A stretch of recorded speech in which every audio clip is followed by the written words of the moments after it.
Conclude చేస్తూ ఒక point, YCP party తెగిస్తోంది, వైసీపీ పార్టీ కేసులకు భయపడట్లేదు. సరే మార్పులు అంటారా, చేర్పులు అంటారా, ఈ దాదాపు 1 ఇయర్ దగ్గరగా పూర్తి చేసుకుంటున్న నేపథ్యంలో జగన్మోహన్ రెడ్డి కూడా తన స్టాండ్ను మార్చుకుంటున్నారు. ప్రజా సమస్యలకు సంబంధించి కావచ్చు, ప్రధానంగా పార్టీకి సంబంధించిన వ్యవహారాల మీద చాలా కీలకంగా వెళ్తూ ఉన్నారు.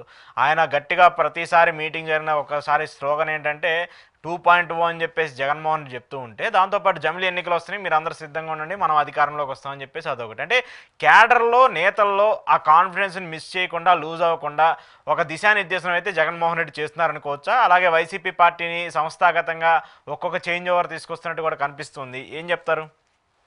రెండు ఒకటి వైసీపీ అంతర్గతంగా ఏం చేస్తున్నారు, బహిరంగ వైసీపీ యాక్టివేట్ కావడానికి కారణం. మనం చాలా సందర్భాల్లో మాడినప్పుడు అధికార పార్టీ వైఫల్యాలే ప్రతిపక్షానికి ఆయుధాలు అవుతాయి. అవును. అధికార పార్టీ పద్ధతిగా ఉంటే ప్రతిపక్షానికి అవకాశాలు త్వరగా రావు.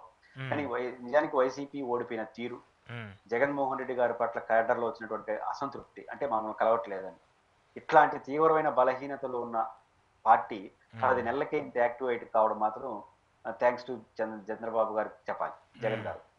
ఎందుకంటే చంద్రబాబు గారు అంటే పర్సనల్ని కాదు, ప్రభుత్వం. ఎందుకంటే నా పాయింట్ ఆఫ్ వ్యూలో ఈ రోజు కూడా నేను స్టాండ్ బై, ఒక విద్యుత్ ఛార్జీలు మినహాయించి ప్రజలపైన నేరుగా భారం మోపే కార్యక్రమాలు భారీ ఎత్తున ఈ ప్రభుత్వం ఇప్పటివరకు చేయలేదు. ఒకటి విద్యుత్ ఛార్జీలు మాత్రం పెంచుతూ వచ్చింది. సంక్షేమ పథకాల అమల్లో లోపాలు ఒక తీవ్రమైన ప్రజా వ్యతిరేక చర్యలు రాకుండానే ఇంత వ్యతిరేక తెచ్చుకోవడం ఏంటి? ఇది ఆందోళన కలిగించే అంశం ఆ పార్టీ. అంటే ఆ పరిస్థితి వచ్చి వైసీపీ యాక్టివ్ అయిపోతాం. రెండోది, కొన్ని అనవసరమైనటువంటి గందరగోళాలు వైసీపీని తెలుగుదేశం పార్టీ యాక్టివేట్ చేస్తాం. ఇప్పుడు జనరల్ గా Telugu Desam party hard core cadre, కులం పరంగా తీసుకున్నా, క్యాడర్ పరంగా తీసుకున్నా, నిన్నటి వరకు ఏం చెప్తున్నారు, ఇది మనోడికి కావాల్సిందే, ఇది అన్యాయం, అధికారంలో మనం పట్టించుకోలేదు, ఇట్లా మాట్లాడారు మొదటి 2 నెలలు. రాను తెలుగుదేశం పార్టీ వాళ్ళు కొన్ని మీడియా సమస్యలు పెట్టుకొని వాడిని కొట్టాలి, ఈయన్ని కొట్టాలి, రోజు ఇదే పెట్టుకునేసరికి ఏమైంది, జగన్ మంచోడైనా పర్వాలేదు, చెడ్డోడైనా ఆడ కూర్చునేస్తే చాలు, మేము గౌరవంగా ఉంటామనే పరంగా తెచ్చారు. ఇది తెలుగుదేశం పార్టీ బలహీనత తప్ప వైసీపీ గొప్పతనం కాదు. అంత ఇరిటేట్ చేసి వాళ్ళు పెద్దవాళ్ళు ఎందుకు చేయాలి? రెండోది, అరెస్టుల విషయంలో కావచ్చు, ఇట్లాంటి విషయాల్లో కొన్ని సందర్భాల్లో మీరు ఇప్పుడు మనం చేయి పిడికిలు బిగించుకున్నప్పుడు మీరు కొంత భయపడతారు, ఆ పిడికిలో ఏముందో తెలియక ఇటు చూపించేసినారంటే ఇంక దాంట్లో ఏం లేదు అనుకుంటారు. కాబట్టి ఇప్పుడు పోసాని మురళీకృష్ణ గారు ది బెస్ట్ ఎగ్జాంపుల్.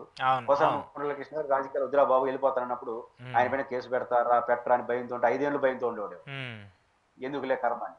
ఎప్పుడైతే తీసి ఆ పక్క పక్క తిప్పేసినారు బాబు, నేరుగా వైసీపీ ఆఫీసులో కూర్చున్నాడు. ఇట్లుంటుంది వ్యవహారం.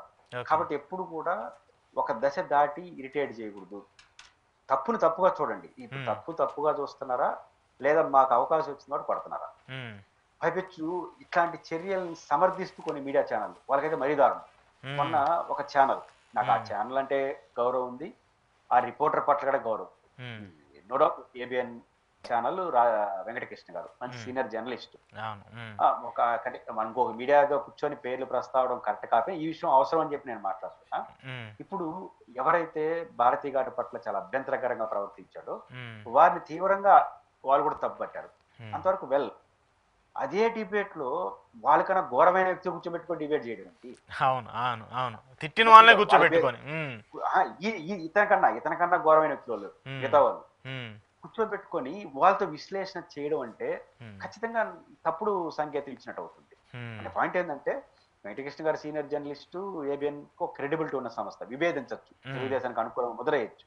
అలాంటి సంస్థలో మీరు జగన్మోహన్ రెడ్డి గారి వారి పట్ల వాళ్ళు వ్యవహరించిన తీరు పట్ల సమర్థిస్తారా, వ్యతిరేకిస్తారా, అది వాళ్ళ view. At the same time గతంలో చేసిన దాని తప్పులు ప్రస్తావించండి, అది తప్పు కూడా కాదు. కానీ నేరుగా ఎవరైతే ఇతను భారతి గారి పట్ల అభ్యంతరపడి వారికి 100 రెట్లు ఘోరమైన వ్యక్తులు వాళ్ళు, అలాంటి వ్యక్తులు కూర్చేసి విశ్లేషణలో కూర్చోబెట్టరు, టీవీ ఛానల్లో కూర్చోబెట్టరు, మరీ దారుణం అది. వాళ్ళు యూట్యూబ్ ఛానల్ కూర్చుంటే పర్వాలేదు, కూర్చోబెట్టేస్తే ఇప్పుడు ఆ ఛానల్ కి ఎంత విలువ పోతుంది వస్తుంది మనం నిర్ణయించలేము.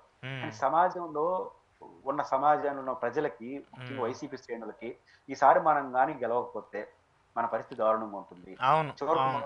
వాళ్ళు భయపడాల్సింది పోయి ఏకంగా ఛానల్లో కూర్చొని ఉపన్యాసాలు చెప్తున్నారంటే మన భవిష్యత్తు ఏమవుతుంది. కాబట్టి సావో రేవో తేల్చుకొని ఆ జగన్మోహన్ రెడ్డి కూర్చొని పెట్టేస్తే మేము హ్యాపీగా ఉంటాము, గౌరవంగా ఉంటాము అనే వరకు వచ్చింది. అంటే ఓడిపోయిన తర్వాత జగన్ మారతాడు, ఇతని సంగతి తేల్చాలి, మా దగ్గరకు వచ్చిన కోటి కడిగేద్దామని అనుకుంటున్న క్యాడరు కడగాల్సిన అవసరం లేకుండా, నువ్వు బాగున్నాయినా, నువ్వు గెలుచుకోవచ్చాలు, నువ్వేం చెప్పినా పర్వాలేదు, మా బతుకు మేము బతుకుతాం, మిమ్మల్ని గెలిపించేసి మేము గౌరవంగా ఉంటామనే సరుకు తెచ్చారు. ఇది ఎవరు గొప్పతనం? అదే కదా, వాళ్ళ గొయ్యిను వాళ్ళే దోకున్నట్టు కనిపిస్తుంది. కాబట్టి తెలుగుదేశం పార్టీ వ్యవహార శైలి, కొన్ని మీడియా వ్యవహార శైలి, కొన్ని యూట్యూబ్ ఛానళ్ళు చేసే వ్యవహార శైలి వల్ల వైసీపీ శ్రేణులని యాక్టివేట్ చేసేసారు. రెండోది ఆ భయం అనేది అట్లే ఉంటే భయంగా ఉంటారు. ఒకసారి లోపల వేసిన తర్వాత ఇదే కదా స్టేషన్ అనుకుంటారు. ఇట్లాంటి పరిస్థితి రాకూడదు. కాబట్టి ఖచ్చితంగా తెలుగుదేశం పార్టీ వ్యవహార శైలి, వాళ్ళ నాయకులు ఇట్లాంటి చేయడం వల్ల తెలుగుదేశం క్యాడర్ యాక్టివేట్, దీంతో వైసీపీ గెలిచిపోతుంది, తెలుగుదేశం ఓడిపోతున్నాను. ఇది ఒక అదనపు బూస్టప్. 40% ఓట్లు జగన్ గారికి ఉన్నాయి, అవి అడిగిపోదు. ఇప్పుడు ఆ పార్టీ శ్రేణులు, ముఖ్యంగా రెడ్డి కమ్యూనిటీ అటు వాళ్ళందరూ నెగిటివ్ పనిచేస్తారు కదా ఎన్నికల్లో. వాళ్ళు మళ్ళీ ఈసారి తాడో పేడో తెలుసుకుందాం జగన్ గెలుపుతుంటే ఒక 2-3% ప్రభావితం చేస్తారు. అంతే కదా, మళ్ళీ యాంటీ ఇన్కంబెన్సీ ఉంటుంది, ప్రభుత్వం మీద వ్యతిరేకత ఉంటుంది. ఇది ఒక పునాది అవుతుంది. అంటే జగన్ గెలుపుకి, కూటమి ఓటమికి పునాదిగా మారుతుంది. ఆ పునాది రాళ్ళు జగన్ వేసుకోవడం కాకుండా వీలేస్తున్నారు. ఆయన దానిపైన బిల్డింగ్ కట్టుకుంటున్నాడు. వాళ్ళ పునాది రాళ్ళు ఆయన వేసుకుంటే కష్టం, తవ్వాలి, చాలా కష్టం వస్తుంది పునాదులు వేయడం. పునాదులు వాళ్ళు వేస్తున్నారు, దానిపైన హైగా బిల్డింగ్ కట్టుకునే పనులు ఆయన ఉన్నాడు. మరి తెలుగుదేశం పార్టీ ఎంత త్వరగా గుర్తిస్తున్నాయి దాన్ని బట్టి ఈ బిల్డింగ్ కన్స్ట్రక్షన్ జరుగుతుంది. చూద్దాం సార్, దీనికి ఇంకా ఎక్కువ టైం ఉండలేదు, మళ్ళీ జమిలీ ఎన్నికలు అనే ప్రస్తావన వస్తుంది కాబట్టి దానికి సంబంధించి ఎలా ఉంటుందో కూడా చూద్దాం. Thank you sir, thank you very much. ఇది ఈరోజు పురుషోత్తం రెడ్డి గారితో స్పెషల్ ఇంటర్వ్యూ. చూస్తూనే ఉండండి ప్రజా చైతన్యం.